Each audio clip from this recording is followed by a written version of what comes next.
বাচ্চার শারীরিক বৃদ্ধির কিছু মাইলফলক বা মাইলস্টোন আছে যা জানা অত্যন্ত জরুরি। তাহলে আসুন আজকে আমরা এই বিষয় নিয়ে জানি। শুরুতেই বাচ্চার শারীরিক বৃদ্ধির প্রাথমিক মোটর মাইলফলক নিয়ে জানব। 1 থেকে 3 মাস বয়সে বাচ্চা মাথা উঁচু করে ধরে রাখতে পারে এবং তা নিয়ন্ত্রণ করতে পারে, হাসতে পারে, পরিচিত শব্দ শুনলে প্রতিক্রিয়া জানায় এবং দৃষ্টি সংযোগ করতে পারে। 4 থেকে 6 মাস বয়সে বাচ্চা গড়াগড়ি খাওয়া শিখে, বসতে পারে এবং বাচ্চার দাঁত ওঠা শুরু করে। 7 থেকে 9 মাস বয়সে বাচ্চা হামাগুড়ি দেয়, দাঁড়াতে পারে, মুখে বিভিন্ন ধরনের শব্দ করে।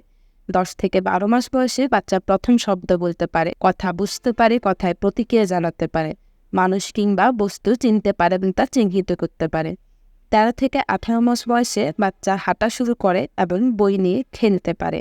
আমাদের মাথায় রাখতে হবে যে সকল বাচ্চার শারীরিক বৃদ্ধি একই সময়ের হয় না, কিন্তু বাচ্চার শারীরিক বৃদ্ধি যদি অস্বাভাবিক মনে হয় তাহলে অবশ্যই নিকটস্থ চিকিৎসকের সাথে পরামর্শ করুন।